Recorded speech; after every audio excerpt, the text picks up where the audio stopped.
Ladies and gents in Cyberland, coming back to you with another game review, and this time we are on to Ratchet Clank Going Commando.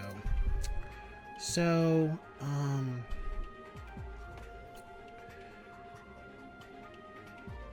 when I originally played 1, I loved it. It was cool, it was fun, and then, you know, just kind of hung about, played other games, and then when 2 came out, 2 was such a vast improvement over the first one. The gadgets there was just more gadgets, there was more skins, there was more to do in this game than there was in the original. So the creators of the first game, they basically you know, took what was done in the first game and just added it up. And they did a great job. Everything was really about leveling up and leveling up your abilities, and when you were able to do that, most of your weapons were able to do some serious damage, and I loved it. So basically the game is where Ratchet and Clank have become good friends after what happened in the first game, and they're just chilling, and then they end up getting summoned or requested to help find this little alien thing. And they're kind of like, you know, do they really want to do it? And they're kind of like, eh. And then they finally step up to the plate, and then they're given some equipment that, you know, that is a huge improvement over the first one. Just like, basically, Ratchet and Clank are being told this is a serious thing you guys got to do, so we need you guys to have the best type of gear to be able to defend yourself, because there's going to be a lot of problems, which wasn't really major problems. It was just, you know, bad guys trying to shoot you and you shoot back and pop them and blow them up and all that kind of stuff.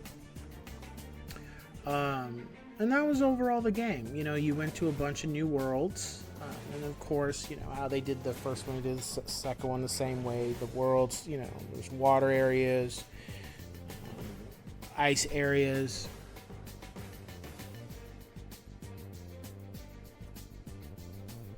areas for the most part that were like, you know, very like the one thing I noticed about part 2 was that the game was a lot more colorful, whereas the first game wasn't as colorful with the art, which we, you know, it's just the original game, so it's like, you know, that was something that was noticeable. The other thing was the weapons. The weapons in this game were just tremendously better. They, like, when I played the original, there wasn't a lot of weapons that I would switch around to. I would use specific ones, and that was it. I didn't use everything.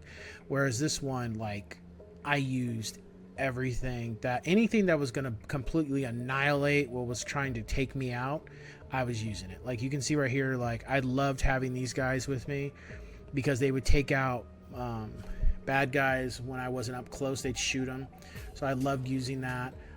I really focused on using a lot of bombs and stuff more so in this game. Anything that was going to make a huge explosion, I would really focus on that.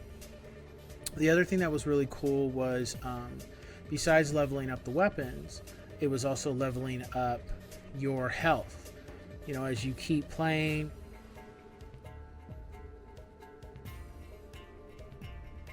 and you know, you just keep going through the levels. Over time you get more and more health, so that really did help with really completing the game, because the first one it wasn't like that. So the final boss in this game wasn't as bad as the final boss in the first one, for sure. I mean, I got killed a bunch of times, but it wasn't that bad. My ratings for the game: the gameplay was a solid 10 out of 10. The story was just as good as the first one.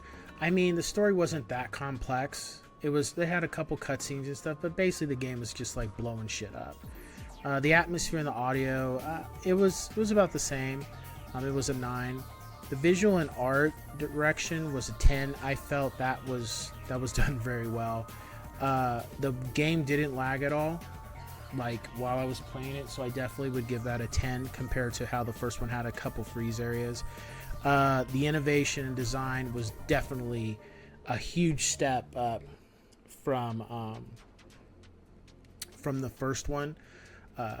Just overall, the areas, the weapons, the skin designs, everything, it was just great. So I give that a 10 too. The replayability, definitely a 10. There's so much stuff that you can do in this game.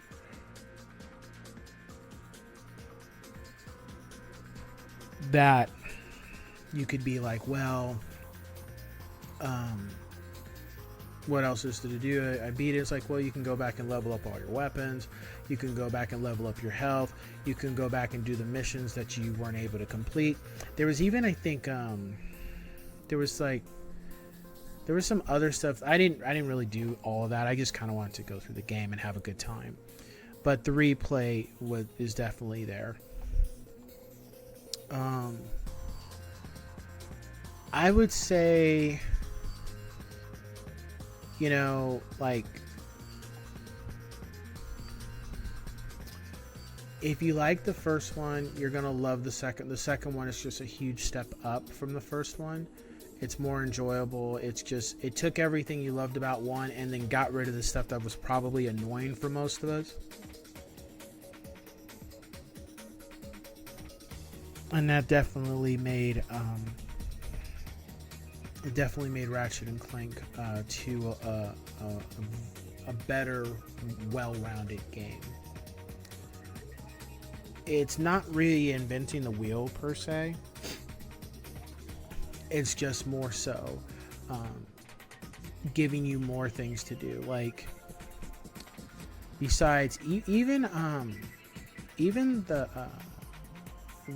the side things that you were able to do with Clank was really cool in this game. I enjoyed that. You actually are in a spaceship at one point fighting villains and stuff. That was really cool. So I did enjoy that. It was hectic though at times. There were still moments where it was like, if you ain't careful, you get killed. Like even right here when I'm using this cannon against this giant dude, he wasn't the worst, but if you weren't keeping track of his weapons and stuff, that'd be your ass. And I remember, I think he got me a couple times. I do remember him getting me a couple times, but you know. And then, like I said, even with doing the mission right here with Clank, it was great. You know, him just going through and blowing up stuff and destroying everything. It was just fun. I had a great time with this, and there wasn't anything I didn't like about the game. I felt overall it was just a complete improvement over the first one, definitely. So if you like the first one, then definitely you're gonna like the second one, and then you might like the story better than the first one. I kind of felt like the stories were kind of. I think the story for the first one had a lot more going on because it was an introduction, whereas the second one it wasn't as It wasn't as pushed. It wasn't as important. It was more straightforward. It wasn't really like surprise stuff going on for the most part. I mean, certain aspects of it had its moments, but yeah. So overall, I give the game a 9.7 out of 10. Yes, sirs. I'm not gonna say it's my favorite game of all time, but this game was definitely a reason why the PS2 appealed to a lot of people. Definitely this did have a hand in that, and then coming back 20 something years later and playing it, it's a gem, definitely. So if you get a chance, check it out, and I don't think you'll be disappointed. So with that being said, I will catch you guys on the next one. Take care.